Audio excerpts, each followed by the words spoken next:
Good evening. You are tuning in to AWANI Tonight with me, Cynthia Ng. Malaysia's jobless rate rises for the first time in 4 months. And we want to take a closer look at the hidden victims of COVID-19, children orphaned by the pandemic. That's coming up.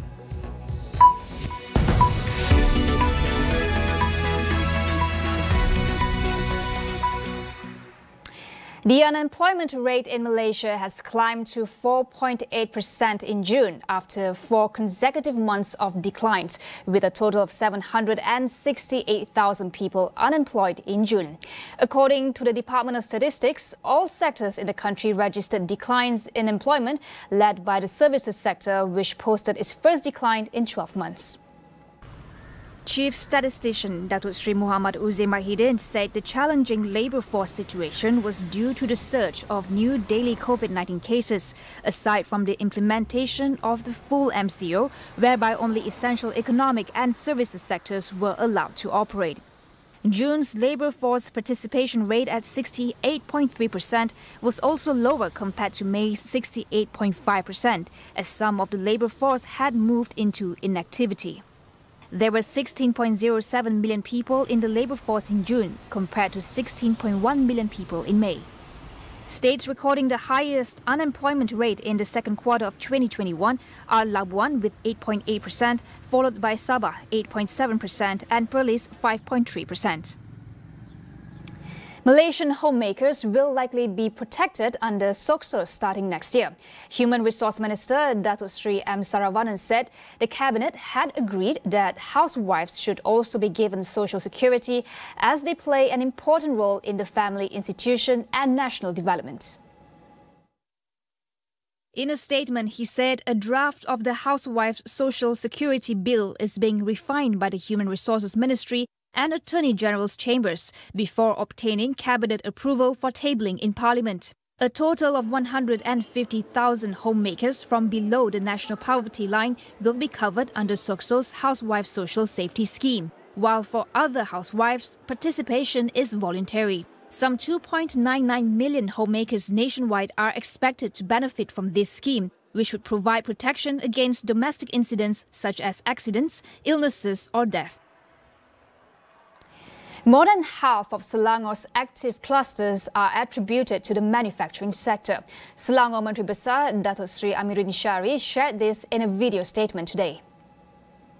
54% or 96 active clusters in the state are from the manufacturing sector, while 22 are from the services industry and 9 are community clusters. Selangor has vaccinated over 3.4 million or 71% of its people with 1 dose of the COVID-19 vaccine, while 1.5 million have received both doses. In an effort to treat active clusters, the state has sent 3,000 oxygen tanks to the low-risk treatment and quarantine centre in Maib Serdang, as well as increasing the capacity of critical and non-critical beds to treat COVID-19 patients who are in categories 3 to 5. He added that some 27 assessment centres are now open in the state. In addition to public and private ambulances, vehicles from governments and state-linked companies as well as school vans will be mobilised to transport patients.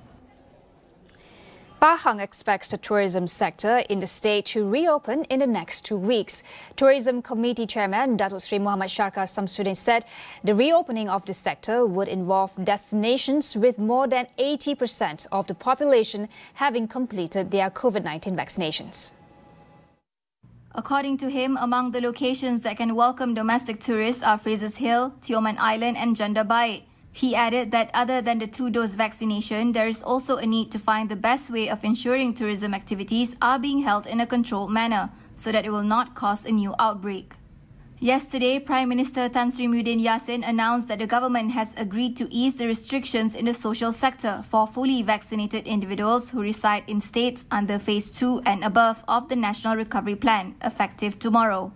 Among the activities allowed are tourism activities within the same state involving homestays and hotels, and operators must ensure that their patrons show the digital COVID-19 vaccination certificate. Syarkar said promotional activities would be intensified to encourage Pahang people to go on holiday, apart from giving vouchers and discounts.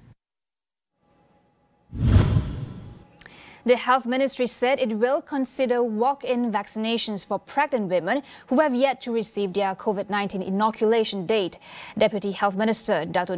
Nur Azmi Ghazali said the government wants to complete vaccination for those aged 60 years and above. However, pregnant women will be given priority. He said vaccination dates for pregnant women will be handled by the Mother and Child Clinic. Pregnant women fall under the high-risk category, he added, and that it is a good idea to inoculate women who are between 14 and 33 weeks pregnant. All three brands of vaccines being used in Malaysia, Pfizer, AstraZeneca and Sinovac, are suitable for pregnant women. Tonight, we want to focus on children orphaned by COVID-19. At this moment, it is difficult to establish exactly how many children have been orphaned in Malaysia due to the pandemic, as the situation is fast evolving. But according to a report published by the Lancet Medical Journal recently, an estimated 1.1 million children globally experienced the death of a primary caregiver as a direct result of the pandemic. What can be done to support these hidden victims of COVID-19? Tonight, we want to highlight the story of 12-year-old Aizam Danish. Sarah Mia has the story. Nama saya Aizam Danish bin Anwar, umur 12 tahun.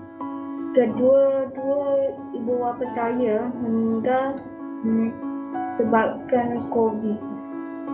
According to Aizam, his late father, Karal Anwar, fell ill on July 18th and suffered difficulty in breathing.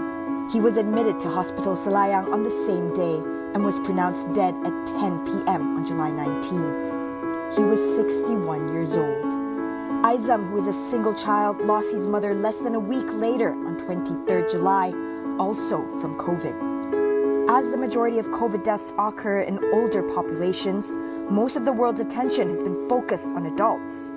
However, the tragic result of high adult morbidity is that many children have lost their parents or primary caregivers. According to the World Bank, for every 2 COVID-19 deaths, 1 child loses a caregiver.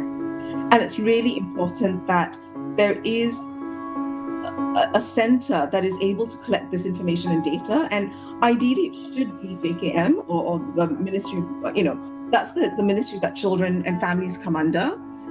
We, of course, at Voice of Children have been asking for a department for children because that draws on the expertise from the different ministries and different departments and agencies. And that would have been ideal. But in the absence of such a department, then, an organization, the entity like an agency like JKM or the Welfare Department would be the people to kind of collect this information and have a hotline that people in the community can contact just to inform that there is a child who is left alone, or whose parents have been taken away. And then they can action what needs to be done. Sharmila urges urgent attention to the situation of orphaned children who have lost parents and caregivers, and ensure resources are directed to each affected child is supported and protected.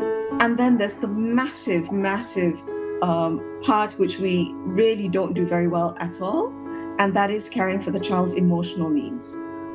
Having counselors on standby, within schools, within a community, and sometimes this is actually a long-term kind of care and support that a child may need. It's not just an immediate current situation. It's something that could affect or come back to the child much later in life as the child grows in age. How a child is affected by the sudden disappearance through death. We will go for a quick break. Stay with us.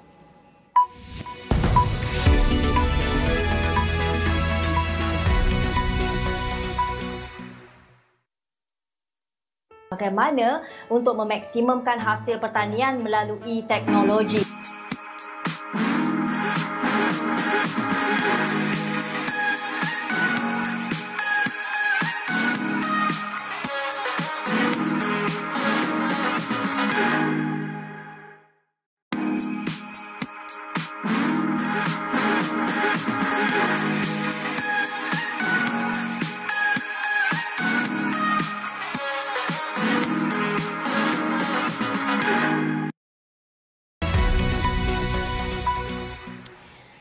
Welcome back. New Zealand plans to unveil a strategy to reopen the country's borders this Thursday. Prime Minister Jacinda Ardern's government is under pressure from businesses and public sectors facing a worker shortage as the country is heavily reliant on an immigrant workforce.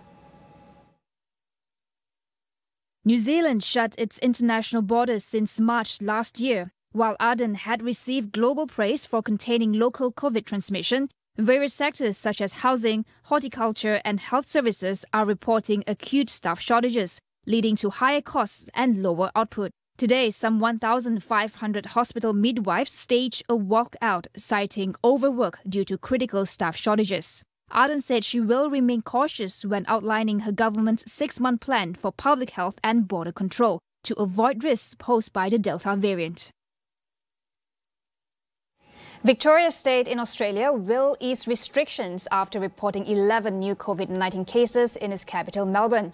New South Wales, however, struggled to contain the surge of the highly infectious Delta variant, despite a 7-week lockdown in Sydney. New South Wales reported 283 locally acquired COVID cases in the past 24 hours, up from 262 cases a day earlier. State Premier Gladys Berejiklian also expanded a lockdown to the rural town of Tamworth due to concerns the virus may have spread from Sydney into the countryside. Meanwhile, a mass vaccination site has opened at Sydney's Olympic Park today, offering vaccines to senior high school students as they prepare to sit for their final exams at the end of the year. Greece and neighbouring Turkey have been battling devastating wildfires for nearly 2 weeks now. At least 8 people have been killed in Turkey in blazes that have ripped through the southern part of the country in what is described as the worst fire crisis in Turkey's living memory. The fires have killed countless animals, destroyed acres of forests and forced thousands of evacuations.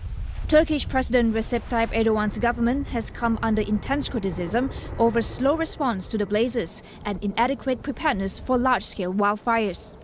A record heat wave across southern Europe, fueled by hot air from North Africa, has sparked wildfires across the Mediterranean, including in Italy, Greece and Lebanon.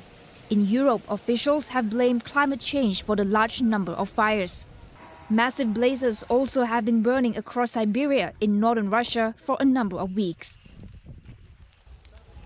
As countries battle historic heat waves, a landmark report from global scientists warned that human activity is changing the Earth's climate in ways that are irreversible.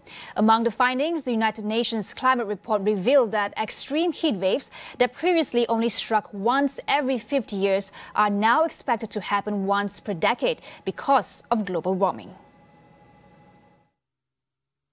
Unlike previous assessments, the Intergovernmental Panel on Climate Change, or IPCC report, confirms that it is clear climate change is to be blamed for recent extreme weather events, such as flooding, heat waves and super-strength storms. The report also warns that the world global average temperature will cross to 1.5 degrees Celsius warming in the next 20 years, earlier than some predictions, and blowing past levels that world leaders have sought to prevent. In a statement, UN Secretary-General Antonio Guterres called the report a code red for humanity. But the report notes that there is hope that deep cuts in emissions of greenhouse gases could stabilize rising temperatures. The IPCC report, which draws on more than 14,000 scientific studies, comes just 3 months before a key climate summit known as COP26, during which global leaders are expected to strengthen their commitments to cutting greenhouse gas emissions.